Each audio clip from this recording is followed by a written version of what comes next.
का डेट है 16/5/2021 और आज है इंडिया में भी तो संडे हो गया बट यहाँ पे यूके में भी सैटरडे ही है। तो what I will do, I will go through all the like stocks जो हमने अपनी लिस्ट में ऐड किया है एंड जस्ट टू नो कि अभी वो कहाँ पे है इन टर्म्स ऑफ चार्ट में, लाइक टेक्निकली कहाँ पे है, कहाँ पे सपोर्ट है, कहाँ पे रेजिस्टेंस है, कहाँ पे हम लोग एंट्री कर सकते हैं, कहाँ पे वी कैन एग्जिट, राइट। तो those things will discuss and I try two point out and अगर आपको कुछ और भी इसमें ऐड करना है कोई भी stock, then please let me know. I do my best कि मैं इसको भी रिकॉर्ड करूँ। तो स्टार्टिंग विद TCS जो मेरे पोर्टफोलियो में है। तो TCS साफ है, यहाँ कंप्रेस हुआ प्राइस होने के बाद प्राइस डाउन मूव किया। ऑब्वियसली डाउन मूव होता है ताकि वो अगला मूव अपवर्ड करे, तो उसने वो भी किया एंड नाउ TCS यहाँ पे कंसोलिडेट हो रहा है। सभी कह रहे हैं TCS वीक है चार्ट में, इट कैन कम डाउन, ऐसा सब कह रहे हैं, बट वो तो आने वाला टाइम ही बताएगा क्योंकि आई थिंक ये जो रेंज है 30-15 का या फिर वेरी स्पेसिफिक ये 3009, तो 3009 के रेंज को सपोर्ट को ठीक से नहीं तोड़ना चाहिए, क्योंकि अगर तोड़ता है तो आई थिंक अगला मूव जो होगा वो अराउंड 2600 के आसपास होगा, 27-26 के आसपास, जो कि आई think it will be too much of fall for TCS। तो फिलहाल TCS को इस रेंज में कंसोलिडेट होना चाहिए जो मेरे को लगता है। और उसके बाद या तो ऊपर की साइड ब्रेकआउट देगा या नीचे की side, that time will prove, but I think अभी ये इस रेंज में ही कंसोलिडेट करेगा TCS कुछ दिन तक। तो ये जो रेंज है वो आपका 309 से और ऊपर की तरफ 3342, तो किसी को अगर इस रेंज में खेलना है खेल सकते हैं। तो ये है TCS का रेंज। SCL बहुत लोगों के पोर्टफोलियो में है, तो SCL का इस पर रिजल्ट उतना खास नहीं आया, बट आई थिंक काफ़ी अच्छे सपोर्ट में SCL है। 895 का ये जो सपोर्ट है बहुत ही स्ट्रॉन्ग सपोर्ट है और कंप्रेसिंग का टॉप भी है। तो प्राइस को या तो यहाँ से रिवर्स मारना चाहिए, राइट। और अगर ये इसको तोड़ता है तो I think the down move will be very fast और शायद वो 824 को एक बार रिटेस्ट करे। अगर उसको भी तोड़ता है तो मे बी 721, बट फिलहाल I think it's rebound from here.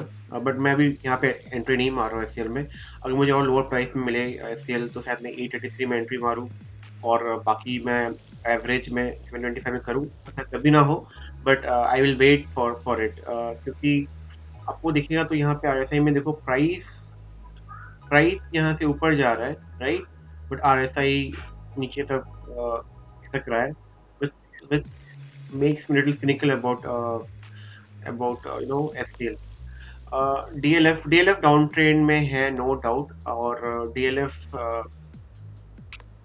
हमने इस ग्रुप में बात नहीं किया बट एक और एक ग्रुप में हम बात कर रहे थे। तो DLF आई थिंक अपने टॉप को रेजिस्टेंस को तोड़ नहीं पाया। ये जो बहुत पुराना रेजिस्टेंस आपको दिख ही रहा है 274 का, तो ये आज का रेजिस्टेंस नहीं है, ये बहुत पहले का है। अब I will go back, I think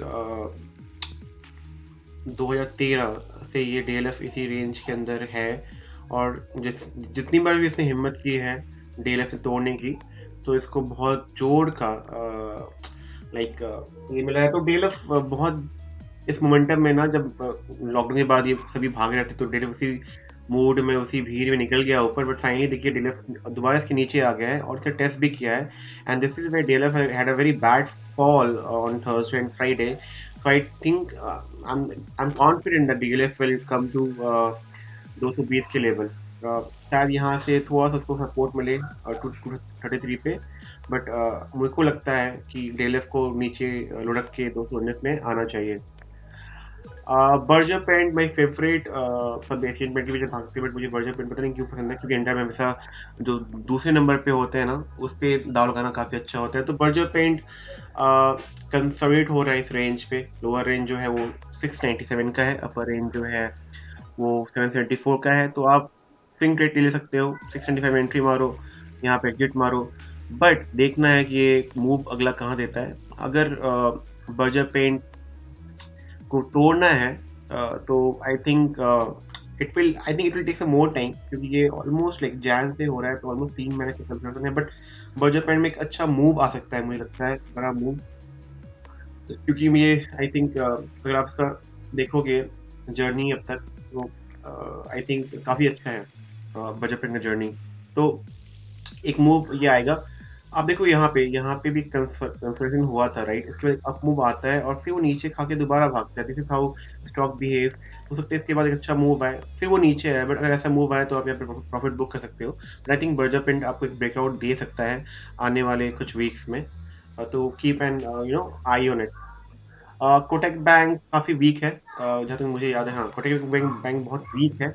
अ, मैंने इसे वीक है तो मतलब फ़िलहाल वीक है, मैं ये नहीं बोल रहा हूँ लॉन्ग टर्म में कोटक बैंक वीक है, क्योंकि ये भी मेरे पोर्टफोलियो में फ़िलहाल ऐड नहीं है। मैंने आई थिंक 1200 में कहीं एंट्री मारी थी और फिर मैं 1800 के आस-पास से प्रॉफ़िट मैंने बुक कर लिया था, because I wanted to reentry. तो अब देखते हैं, इसने इसको फ़िलहाल तो तोड़ दिया है और बैंक निफ्टी वीक दिख रहा है। अगर इसको रिवर्स लेना है, इसको यहीं से रिवर्स लेना है, अगर नहीं ले पाता है, तो I think it may give us a chance to reentry around 1551 के आसपास या 1580। बट यहाँ पे आते ही मैं एंट्री मारूँगा एंड अगेन आई लेवरेज अगर और नीचे आता है, बट आई डोंट थिंक इतना नीचे वो आएगा, but I think it may give us a chance. अगर यहाँ से घूम जाता है तो फिर कोई बात ही नहीं, मतलब यहाँ से घूमता है तो अगर जहाँ इसने ऊपर के साइड 1832 तोड़ा, आई कैन एंट्री। तो एंट्री का मतलब ये नहीं कि आप हमेशा नीचे एंट्री करो। जब आप ऊपर किसी रेस को तोड़ता है तब भी आप एंट्री कर सकते हो। So that is also very like kind of good way to entry in any stocks. Now UPL तो हमने ग्रुप में कहा भी था, मैंने आई थिंक लास्ट संडे कहा था, तब से 14% का मूव दे चुका है। और रीजन बहुत सिंपल सा है यूपीएल का, कि अगर मैं ड्रॉ कर दूं, ये रहा यूपीएल, ठीक है। फॉल हुआ था एंड उसने कितने वॉल्यूम से, आपको दिख रहा है ये वॉल्यूम, कितने वॉल्यूम से इसे तोड़ा है। और अब ये इसके ऊपर भी जा चुका है, राइट? अगर आपको ये रीजन दिख रहा है, तो यूपीएल अब आई थिंक अपने 52 वीक्स हाई के ऊपर जा चुका है। तो अब मेरे को दिखता नहीं यूपीएल 850 के आगे घूमने वाला है, I don't think so. Price action एक बार में नहीं होगा तो शायद ये घूम के थोड़ा सा यहाँ पे आए और फिर जाए, बट ये 859 इस लाइन के ऊपर कहीं भी ये मिलेगा, चाहे वो 859 हो या 889 हो या 900 हो। और लॉन्ग टर्म में यूपीएल का जैसे मैंने टारगेट दिया है, मुझे कोई डाउट नहीं है कि लॉन्ग टर्म में यूपीएल अराउंड 1200-1300 में जाने की काबिलियत रखता है, ठीक है।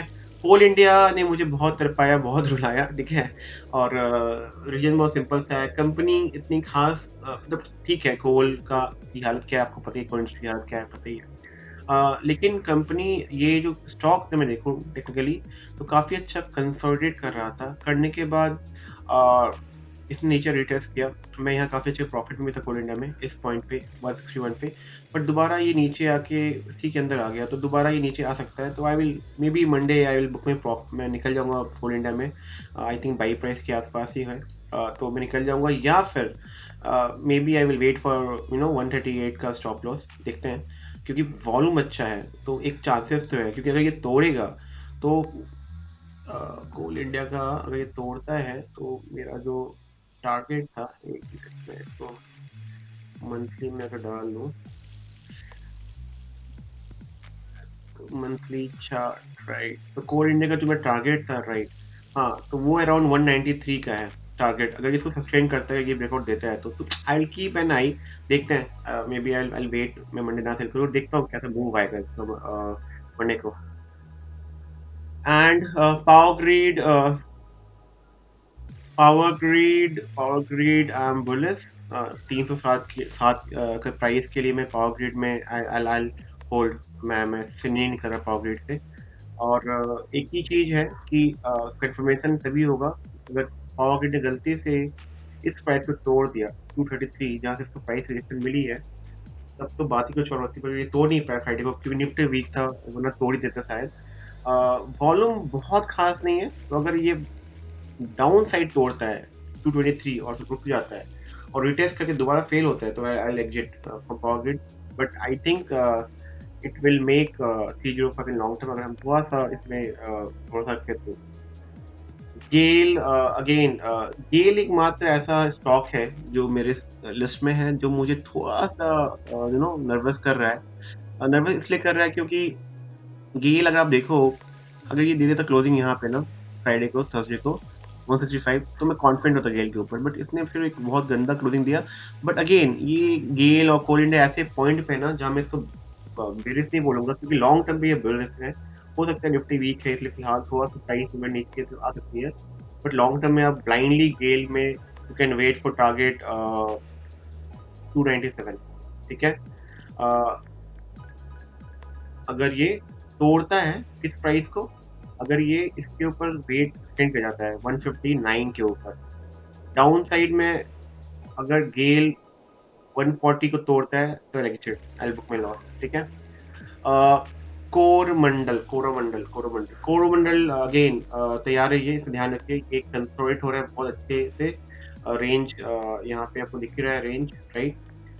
तो डाउन साइड में रेंज जो है 711, एंड अप साइड में जो रेंज है वो 843 837 के आसपास है। और ये अगर तोड़ता है तो एक बहुत अच्छा मूव दे सकता है अप साइड में। लॉन्ग टर्म में जो टारगेट है वो 1390 का है, शॉर्ट टर्म में टारगेट 929 का है। और डाउन साइड में अगर ये 600 का लो तोड़ेगा तो मैं एग्जिट कर जाऊंगा लॉस बुक करके। बट अगर मेरे को यहाँ कहीं मिलता है तो मैं इसको एवरेज करूंगा, क्योंकि एक अप मूव के पहले हो सकता है डाउन मूव के बाद जाए, तो I will see. But I think Coromandel will do well in long term, 1300 का टारगेट को दिखता है। आईटीसी अगेन कंसोलिडेट हो रहा था बहुत दिन से, अभी भी आपको दिख रहा है हो रहा है, लेकिन लेकिन एक जो अच्छा चीज मैं देखा आईटीसी में वो ये है कि आईटीसी शायद मंडे बहुत बड़ा मूव दे सकता है, क्योंकि आईटीसी की लाइन दिख रही है टेंजन लाइन, इसको तोड़ के अपने ऊपर क्लोजिंग दी है। अगर ये मंडे तोड़ा तो first target would be 237, and it will not take much time. अगर इसको तोड़ा तो ये वन गो में इट विल गो देयर। और अगर ये दूसरी बार जाता है इस प्राइस, क्योंकि पहले एक बार वहां से फेल हो चुका है, अगर दूसरी बार जाता है तो I think it will break that also. But देखते हैं, फिलहाल आईटीसी का, यू ऑल नो आईटीसी का मूवमेंट कैसा होता है। But in long term I will keep accumulating ITC. जिस दिन आईटीसी अभी डाइवर्सिफाई कर रहा है, लेकिन जिस दिन उन्होंने डीमर्जर किया, you know what will happen.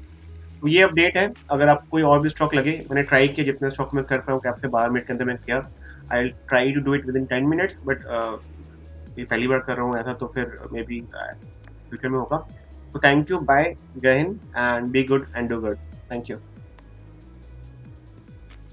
Sorry, बस एक चीज मैं भूल गया था, बैंक निफ्टी, क्योंकि मैं मेनली ऑप्शन ट्रेडर हूँ बैंक निफ्टी का, मैं स्टॉक में कम ही इन्वेस्ट करता हूँ। तो आपने अगर मेरा पहला वीडियो देखा था जो मैं ग्रुप में भेजा है, तो मैंने जो पॉइंट कहा था बैंक निफ्टी ने एग्जैक्टली वहीं से फॉल दिया, आपको दिख रहा है ये पॉइंट, राइट। और उसमें बैंक निफ्टी अराउंड यहाँ था, अराउंड 33,000 के आसपास था। मैं कहा था कि it will go and it will sell it around 34। ये लाइन थोड़ा नीचे हो गया है शायद गलती से, पता नहीं, 34,200 में कहा था, ये लाइन में कहा था, राइट। हाँ, ये लाइन में कहा था 34,200 के आसपास कहा था मैंने। अगर आप वीडियो देखोगे तो आपको मिल जाएगा। तो वो 200 से ही गिरा है, ठीक है। और उसके बाद उसने हिम्मत नहीं दिखाई ऊपर जाने की, और नीचे आया, उसने कंप्रेसिंग के हेड से रिबाउंस लिया। मैंने ये भी लाइन ड्रॉ किया था, मैंने पार्ट 1 पार्ट 2 पार्ट 3 करके दिया था, आपको फोटो देख लेना। तो दूसरी बार वहाँ से गिरा और फिर से हिम्मत दिखाई, दोबारा ये गया, और ये अब दोबारा इसी लाइन पे, देखो इसी लाइन को छू के कैसे गिर रहा है दोबारा।